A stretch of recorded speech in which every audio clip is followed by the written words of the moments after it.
You know that feeling. It can hit you in the middle of the night, pulling you from a dream into the stark, silent darkness. A throbbing in your head, a deep ache in your gut, or a sudden cold wave of anxiety that makes your heart pound against your ribs. Or maybe it arrives in the bright light of day. A casual comment from a coworker that lands like a punch. The flash of an old memory that still has the power to steal your breath. In that moment, the entire world shrinks down to that single point of hurt. And what is the very first, most basic human instinct? It's to make it stop, push it away, fight it, numb it, run from it. We declare war on it. This pain, whatever its form, becomes the enemy. It's an invader in the sovereign territory of your life, an unwelcome guest that has broken in and is wrecking the place. We believe that our peace, our happiness, our real life exists on the other side of this pain. If we can just get rid of it, if we can just silence it, then everything will be okay. We see it as a flaw, a mistake in the order of things, a bug in the machinery of our existence. We think life is supposed to be smooth, and this pain is a disruption, a sign that something has gone terribly, terribly wrong. We reach for the pill, the drink, the distraction. We scroll endlessly on our phones. We bury ourselves in work. We do anything and everything to not feel what we are feeling, because we have been taught from our very first scraped knee that pain is a problem to be solved, an enemy to be defeated. But here is a question that can change everything. If the world, if reality itself has an underlying intelligence, if everything is connected in a vast, intricate web of cause and effect, then why does it include something that feels so pointless, so destructive, so wrong? Think about it. In a universe where planets hold their orbits and seeds know how to grow toward the sun, where there is a deep, underlying pattern to everything, is it possible that pain is just a random accident, a cruel joke? Or could it be that we've fundamentally misunderstood its purpose? What if pain isn't a failure in the way things are set up? What if it's a feature, not a bug? What if it's a form of communication so direct, so powerful, that we mistake its intensity for aggression? Imagine you've been living with headphones on for years, listening to your own comfortable playlist, ignoring the world outside. The universe tries to get your attention. First, it whispers.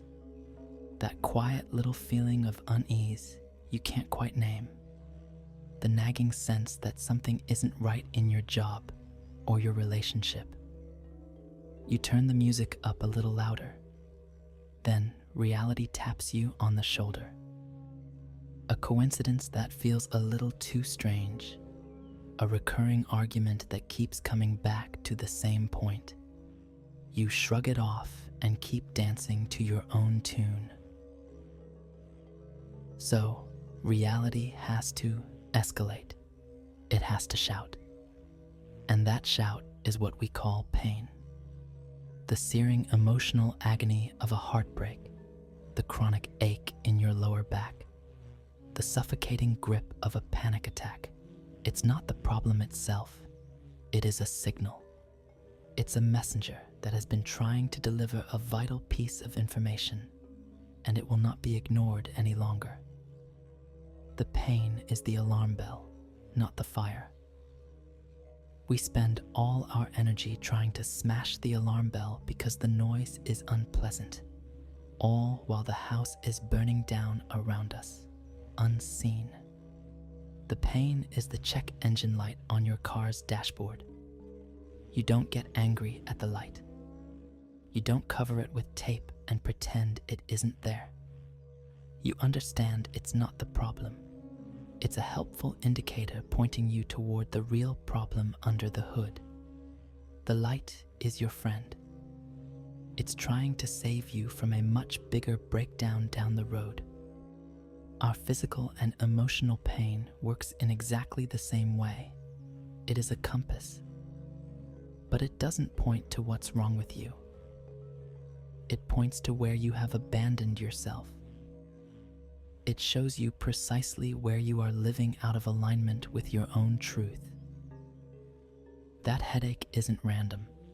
It might be the only way your body can get you to notice the tension you carry every time you say yes when you mean no. That deep sadness that comes out of nowhere isn't a chemical imbalance to be medicated away. It might be the grief for a part of yourself you sacrificed long ago to please someone else. The friction in your life, the places where things just feel stuck and hard, isn't the universe punishing you. It's the universe giving you perfect, unmistakable feedback. It's showing you where the blueprint you're following no longer matches the person you are becoming. The pain isn't an enemy occupying your territory.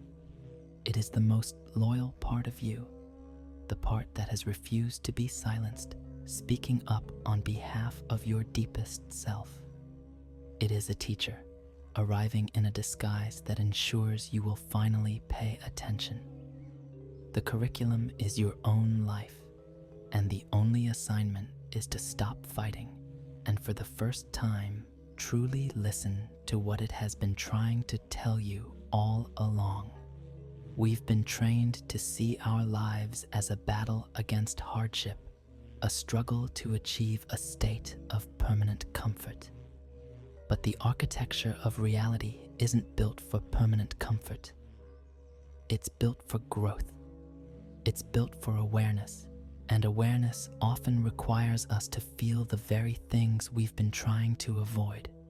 The pain is not a wall blocking your path. It is the doorway. It's the starting point of a conversation that can lead you back to yourself.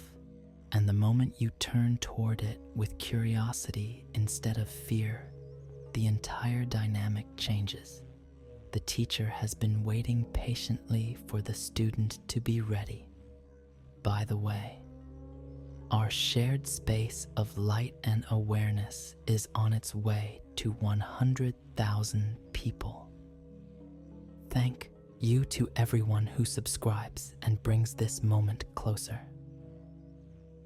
So the messenger has arrived. It's shouting, and you finally acknowledged that it's not just random noise.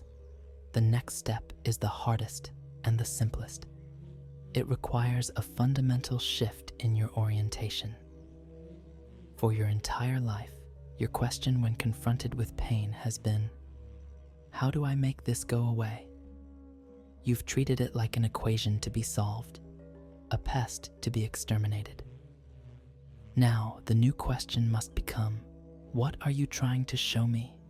This is everything. It's the difference between trying to silence a crying baby and kneeling down to ask what it needs. The first approach is a battle, creating more tension and resistance. The second is an act of compassion, an opening, an invitation for understanding. And your pain, like that child, is desperate to be understood. So how do you do this? It sounds abstract, but it's the most practical thing in the world. Let's say you wake up with that familiar knot of anxiety in your stomach. The old habit is to immediately reach for your phone, to flood your mind with other people's lives, news headlines, anything to distract from the fire inside. The new way is to do the opposite. You stay. You close your eyes.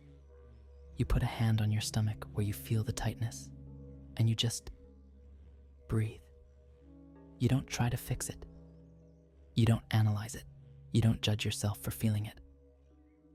You simply offer it your quiet, accepting attention. You say silently, I'm here. I feel you. You have my full attention. What do you need me to know? At first, nothing might happen. It might even feel worse for a moment because you're no longer running. But if you stay with it, something shifts. The pain isn't the lesson, your response to it is. By not running, you are learning trust. By listening, you are learning intimacy with your own inner life. The pain itself is a compass, and it is always pointing toward a place of misalignment.